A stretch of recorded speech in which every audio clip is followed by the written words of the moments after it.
Yo, what's up, bro? Yeah, we're talking bros today. Cool, man. Isn't it nice that one, the rom-com's coming back to theaters too. It can be an LGBTQ plus movie. That's awesome. At least I think it's kind of awesome that that kind of movie can bring back rom-coms to theaters. Very exciting. So Universal, they saw a gap in the market and they said we need rom-coms back in movie theaters. Straight up rom-coms. What if we kind of maybe do something that should have been done a long time ago and put more queer stories into stuff? They get Billy Eichner to come on and write and produce this, and then you get Bros. So Bros is quintessentially a rom-com. Already there, I know there's going to be part of the audience that's like, I don't care. I get that. The rom-com's not for everybody, especially in today's kind of like movie-going climate where you don't really want to venture to your local theater unless it's worth seeing. I think Bros is worth seeing. Aside from it being a very important story that should be told in these kind of stories, it's not the first queer sitcom or rom-com that came out recently. You got things like Happiest Season, Fire Island that are both really good. This is the big theatrical push that might give the initiative to put more of these in theaters. But even so, it's just a really good story.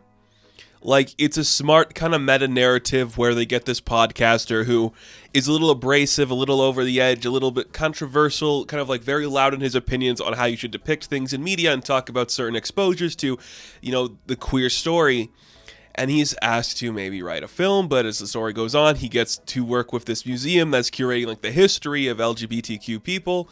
And you're like, okay, what do we got going there? And he starts to fall in love. And it is a rom-com. There is romance. These two guys clearly fall in love. They clearly love each other. They have their heartbreaks, their ups and downs. You buy that from the beginning. But the jokes are really good. It's been so long since I really just sat down in a theater to watch a straight up comedy. Not something that's masking as an action film or a superhero film or this drama, this dramedy. Something that is just straight up trying to be a comedy. That's what this is. The rom-com is a genre of comedy, and this is doing it well. And look, I am a Billy Eichner fan. I've liked Billy on the Street for a long time. I think the guy's humor is fun, and I know it's off-putting to some people, but he does a good job of putting himself in a position where he can play all sides. He gives himself the moments to talk loud, to scream, kind of voice his opinion in the way that he does. But he also knows how to kind of pull the heartstrings a little bit, when to tone it down, when to play certain moments up, and it works really well. He is a fantastic lead for this kind of a story, and he's doing a great job of portraying those emotions. He sets up some great jokes. The way he delivers some lines are beautiful. There's a really important story, an important message kind of being said in here, where even though we're talking about these things openly, there's still kind of just this straight washing of the story where we're covering up certain things. And you could see in the fact that this guy's well, if we go to these locations that are important to queer stories, I want to talk about them. But also just behind the scenes where it's if we're going to make a movie about a gay man, we're going to make a movie about a gay man. We're not going to hide away the fact of what they do. It's not raunchy R-rated stuff where every second we're seeing a penis. But there is a lot of noticeable gay sex in this, which is kind of cool to see. There's one scene in particular that I thought was really funny when him and Luke McFarlane finally decide they're going to go all the way, and they have the weirdest raunchiest. It's just it's so intimate and personal, but these two guys who are clearly acting as the aggressor towards each other, trying to find the balance to make their relationship work. It was really fun, really great. And Luke McFarlane too. I don't know much of his work. He is really good in this. Just a really fun talent who some guys in this genre and some guys who maybe look like him in terms of the broad shoulders and big ripped body wouldn't allow themselves to be portrayed as the lesser than in terms of intelligence. But he's a guy who is trying to figure out what he wants to be comfortable in doing, how he wants to be portrayed, and it leads to some really good scenes. And it's very fun. And the supporting cast, a bunch of amazing, talented queer actors that you are just going to fall in love with. Anytime Jim Rash appears in anything, I just get a smile on my face. Same with Bowen Yang. I think they are hilarious and fun.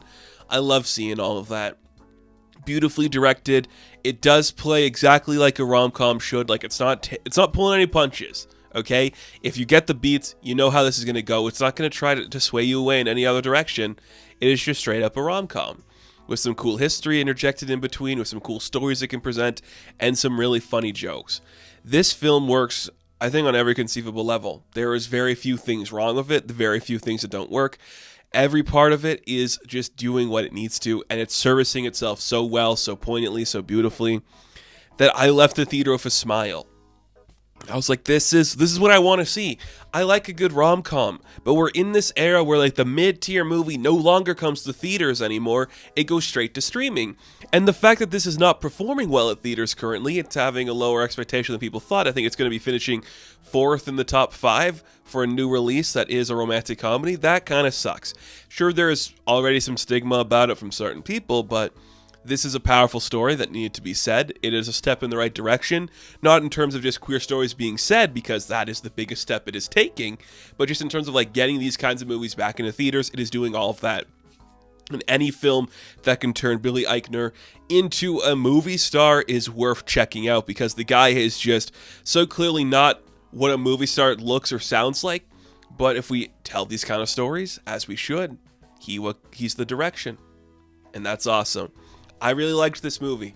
I think it's worth checking out. If you're hesitant, it has a lot of good jokes in it. If you're uncomfortable with certain scenes, well, you don't see dick. You just see a couple of men next to each other. So you don't like that, get over it.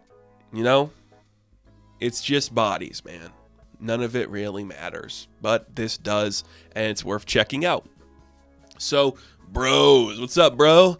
How my bros doing? I'm going to give a 7 out of 10. Now, thank you guys for watching this review. Be sure to like and subscribe to the channel. As always, you can check me out on Instagram, TikTok, and Twitter. And as always, I will catch you in the next one. Have fun. Stay safe. Peace, bro. Good luck.